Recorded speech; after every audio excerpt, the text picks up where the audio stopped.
Bonsoir bien-aimés. Donc, je me présente. Donc, je suis le frère Patrick. Donc, je viens de la ville de Nantes et nous travaillons donc sur la ville d'Angers. Donc, je suis ce soir avec un couple qui vient donc de la Réunion. Donc, je vais également vous laisser vous présenter. Alors bonsoir, je m'appelle Betsy Payette et je viens de l'île de la Réunion.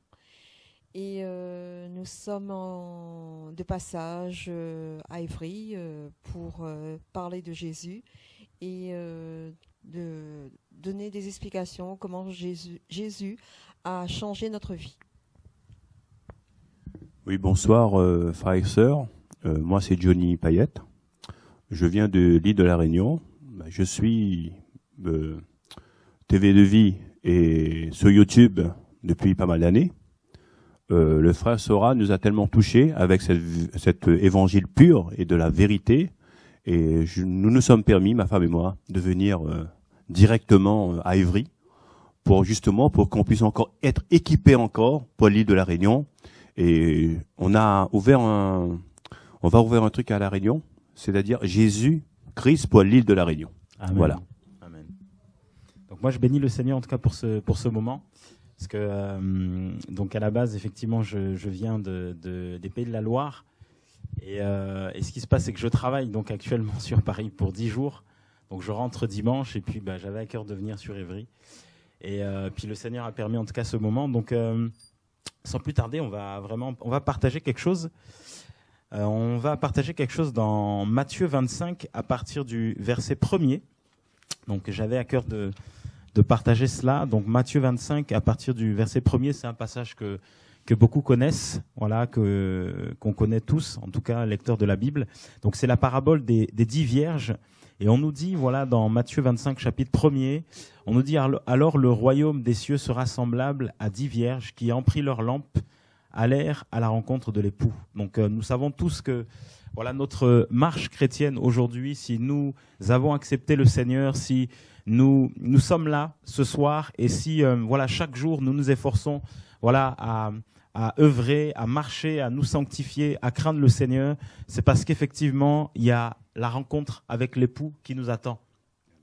Donc c'est pour cette raison effectivement que nous sommes là et c'est pour cette raison que nous voulons annoncer, prêcher vraiment la parole. Et on nous dit au verset 2, il y en avait 5 sages et 5 folles.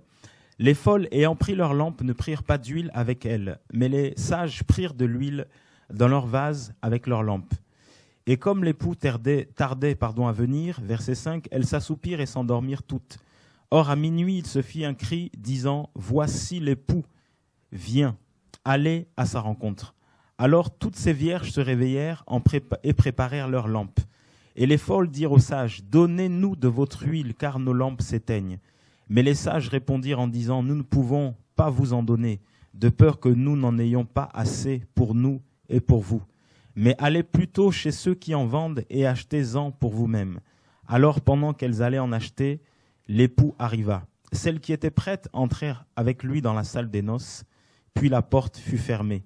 Après cela, les autres vierges vinrent aussi et dirent « Seigneur, Seigneur, ouvre-nous. » Mais il leur répondit et dit « Je vous le dis en vérité, je ne vous connais pas. » Et le verset 13 voilà, nous enseigne en disant « Veillez donc, car vous ne savez ni le jour, ni l'heure en laquelle le Fils de l'homme viendra. » Voilà, donc c'est vraiment une exhortation pour nous indiquer que Jésus, effectivement, revient. Le verset 13 nous dit de veiller parce qu'on ne sait pas le jour ni l'heure en laquelle le Fils de l'homme viendra. Et ce qui m'interpelle dans ce passage, c'est qu'on nous dit qu'il y avait 10 vierges. Donc 10 vierges, donc voilà, toutes étaient vierges.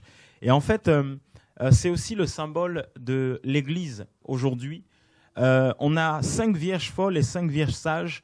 Donc une des particularités, c'était qu'elles étaient toutes vierges. Et aujourd'hui, voilà, tout le monde va se donner le nom d'Église. Voilà, et effectivement, les gens disent qu'ils se sanctifient, qu'ils se mettent à part pour la rencontre de l'époux, parce que c'est ce dont on nous parle ici. Mais il y a un fait qui m'a marqué, c'est qu'on nous dit dans les Écritures qu'il y en avait 5 qui étaient sages et il y avait 5 qui étaient folles. Donc il y a elles ont ces 5 vierges, ces 10 vierges, pardon, elles ont 2 qualificatifs. Donc 5 étaient sages et 5 étaient folles. Et quand on va plus loin, en fait, on parle de la sagesse, donc de l'intelligence. Quand on va plus loin dans le grec, on voit effectivement que c'était des femmes qui étaient prudentes. Le mot intelligent ici, sage veut dire intelligent, prudent. Et on nous dit qu'il y avait 5 folles, 5 vierges qui étaient folles. On voit le mot insensé. Et en fait, on va nous dire que les sages vont prendre de l'huile pour que leur lampe ne puisse pas s'éteindre, et les folles ne vont pas prendre d'huile. Donc c'était une démarche délibérée. Mais lorsqu'on les voyait ensemble, parce qu'elles marchaient ensemble, et c'est aujourd'hui ce qui se passe, on voit effectivement des gens qui se disent chrétiens, ou nous disons disciples de Jésus, chrétiens parlant de Jésus, et nous marchons tous ensemble. Et c'est la confusion. Parce que les gens nous voient marcher ensemble, les gens nous voient des fois faire des marches, nous voient dans des assemblées, dans des groupes, voilà, nous voient nous réunir, parler de Jésus, et les gens sont confus. Parce que celui qui a une soutane parle de Jésus. Celui qui, même à une djellaba aussi, parle de Jésus.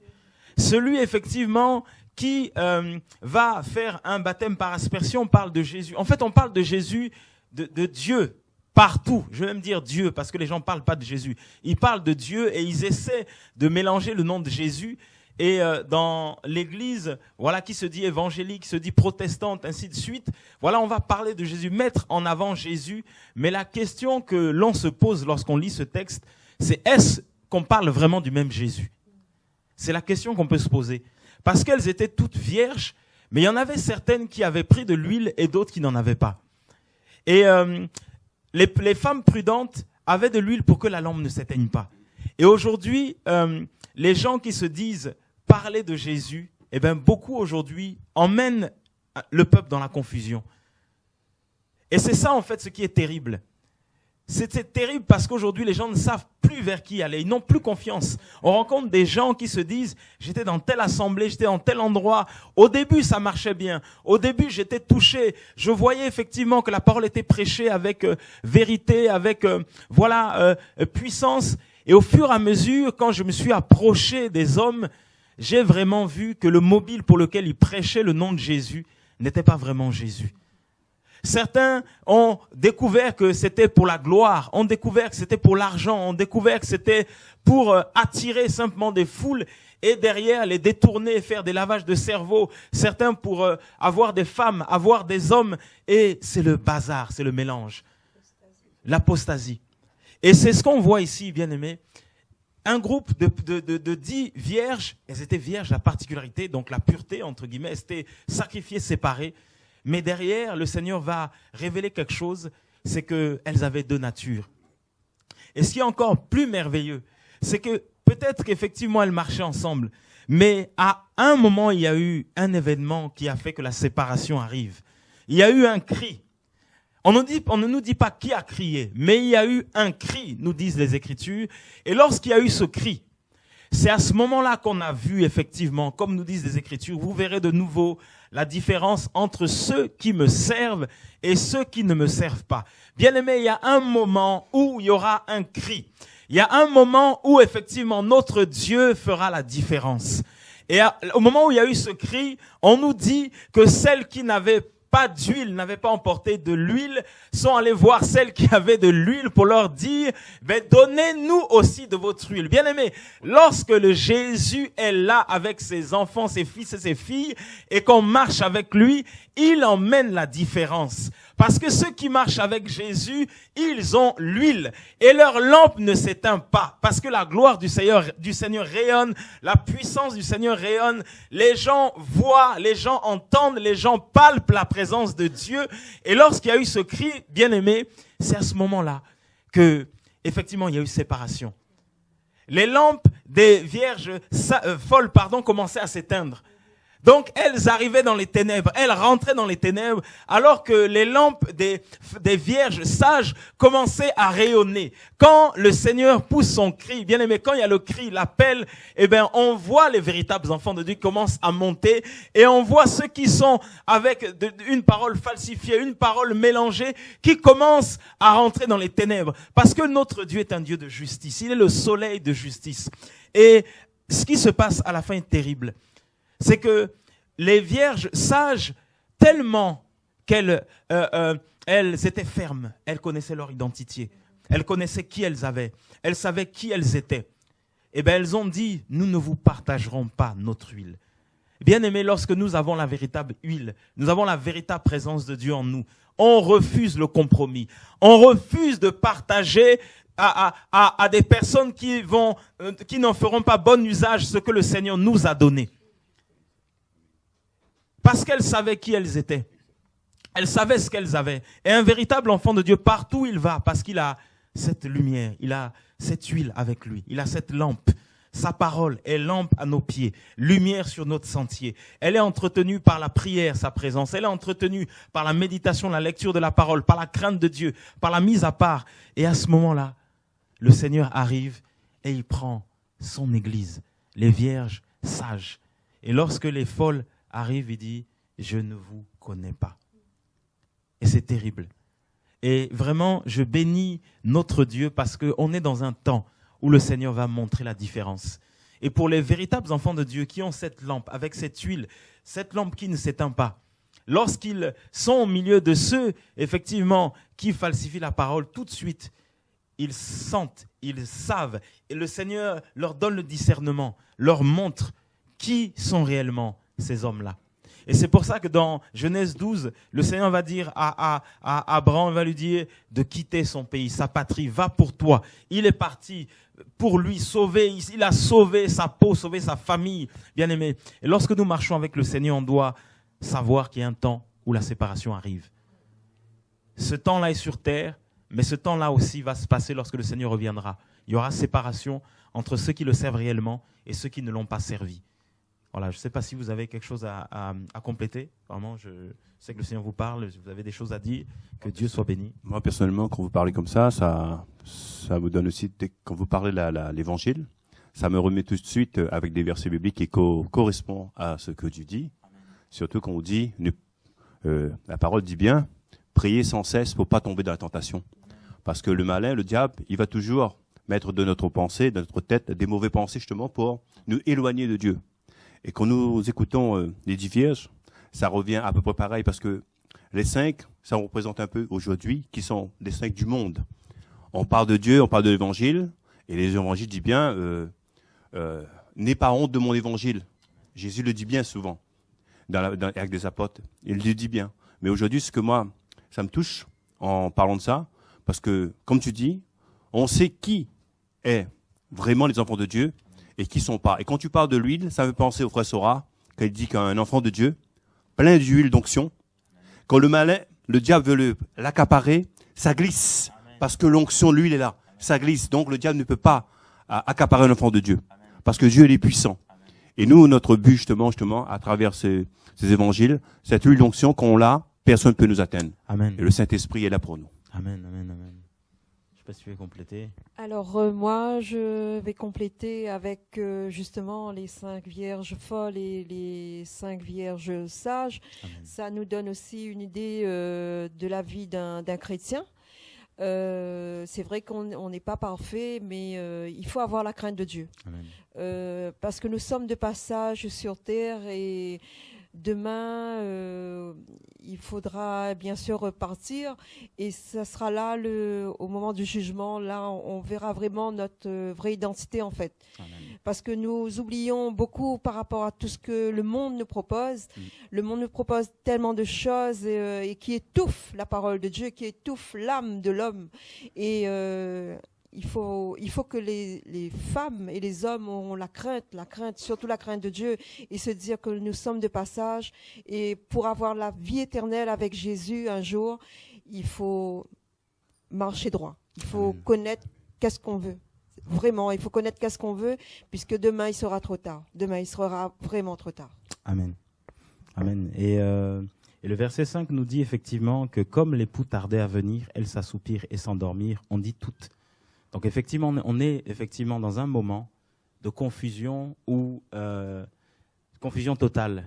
Effectivement, ce temps-là où le diable veut endormir les chrétiens. Voilà, et il endort par la confusion. On voit aujourd'hui dans les assemblées, voilà, que les gens appellent église. Voilà, aujourd'hui, il y a tellement de choses qui se passent pour vraiment endormir les gens. Il y a aujourd'hui, quand on regarde ceux qui se disent chantent du Seigneur, chanter pour le Seigneur, et ben quand on écoute vraiment avec attention, on en parlait tout à l'heure ensemble, on écoute vraiment avec attention et on observe vraiment. Et ben il y a le Seigneur, quand on le prie, on le cherche. Voilà, on n'a même pas besoin de demander l'avis de quelqu'un. Voilà, qu'est-ce que tu en penses? Vraiment, pour ceux qui sont vraiment avec le Seigneur, quand on fléchit les genoux, et ben le Seigneur commence à nous interpeller en nous disant, n'écoute même plus ça. Parce qu'en écoutant le discours de certains chantres, de certaines personnes qui disent qu'elles chantent pour le Seigneur, que ce soit dans les assemblées, que ce soit sur Internet aujourd'hui, eh ben on se rend compte que certains font du business. On se rend compte que certains chantent pour leur gloire. On se rend compte que certains sont même, se vantent d'avoir chanté avec des gens du monde, des noms du monde qu'ils citent, voilà, sans gêne. Et derrière, quand ils se mettent à, entre guillemets, chanter pour Jésus, eh ben ils mettent Jésus dedans. Mais derrière, c'est plutôt leur gloire qu'ils cherchent. C'est vraiment la confusion. C'est la confusion. Voilà. Dans les styles de musique que les gens, voilà, introduisent, on se dit, on va faire ce style de musique hip-hop ou R&B ou tout ce qu'on veut pour gagner les jeunes. Et le Seigneur ne demande pas ces choses-là. Voilà. Dieu n'est pas un Dieu de méthode pour qu'on ait des stratégies pour gagner les gens. Le Seigneur agit comme il veut, mais c'est pas avec nos réflexions humaines qu'on va gagner les gens. Et c'est ce qui se passe. On est dans un temps où c'est l'endormissement. On va, aujourd'hui, avec l'habillement aussi, voilà, il faut être bien habillé parce que voilà, on sous-entend l'excellence, mais l'excellence c'est pas les habits, parce que les gens du monde qui ont pour certains même plus de moyens financiers, qui détiennent de grosses entreprises, ne sont même pas chrétiens, et je pense que on induit tellement de gens en erreur. Et je sais pas pour vous à la Réunion comment ça se passe. Justement, nous parlons dans l'esprit, spirituellement parlant. On vient d'avoir cette discussion avec Frère Sora. Amen. Tout à l'heure, on était dans le bureau avec Frère Sora. On parle exactement de ça. Justement, où ces pasteurs de nos jours, justement, qui est dans le monde, qui prêchent dans du luxe. Aujourd'hui, on évangélise, on prêche dans le luxe. Ça prouve un peu que, en parlant les 10 vierges, il se trouve que le diable, vraiment, les a touchés. Et aujourd'hui, comme tu dis, mon frère, c'est exactement ça. La parole même le dit. Il y aura, dans les temps à venir, les abandons de la foi pour s'attacher aux esprits séducteurs. Mais aujourd'hui, on est en plein dedans. Et ils savent tout faire, hein. Je veux dire, avec la musique, avec aussi les beaux costumes, costards, et aussi dans, comme tu dis toi-même, la louange, l'adoration. Là-dedans, il y a l'émotion. Il n'y a pas la foi, il y a l'émotion. Amen. Et souvent, les gens, ils pensent que dans une émotion, ils pensent que c'est la foi. Mais non. La musique du monde, il y a aussi de l'émotion. Tout à fait. Mais aujourd'hui, ce que nous voulons aussi faire passer le message, de dire, Dieu, il est amour. Amen. On aime tout le monde. Et les musiques du monde, il y a une catégorie, comme tu as dit mon frère, et il y a une musique, il faut pas l'écouter. Amen. Ça va t'emmener à la destruction. Amen, amen. Et c'est pour ça que je te dis sincèrement, aujourd'hui, je confirme ce que tu dis, il y a du business religieux. Amen. Et ils ont rien compris que le nom de Jésus-Christ de Nazareth, mon Seigneur, mon Sauveur, Yeshua Mashiach, c'est pas un commerce. Amen. C'est pas une entreprise familiale aussi. Amen, amen. D'accord? Oui, oui, oui. Et c'est ça que le message devrait passer. Moi, je cherche pas ce qu'on appelle des églises, d'un bâtiment d'église. Je cherche à avoir une relation avec mon Seigneur, mon Sauveur Jésus-Christ. Amen. Et aujourd'hui, on est plus attaché sur le pasteur, Tout à fait. sur le prophète. La plupart s'autoproclament aujourd'hui. Oui.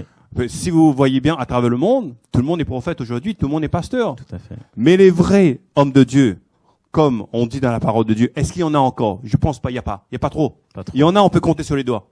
Et c'est ça aujourd'hui le message que nous, on prêche à l'île de la Réunion. Je viens de dire à mon frère Sora, même à toi je dis aujourd'hui en direct, il manque des pasteurs comme vous chez nous à l'île de la Réunion.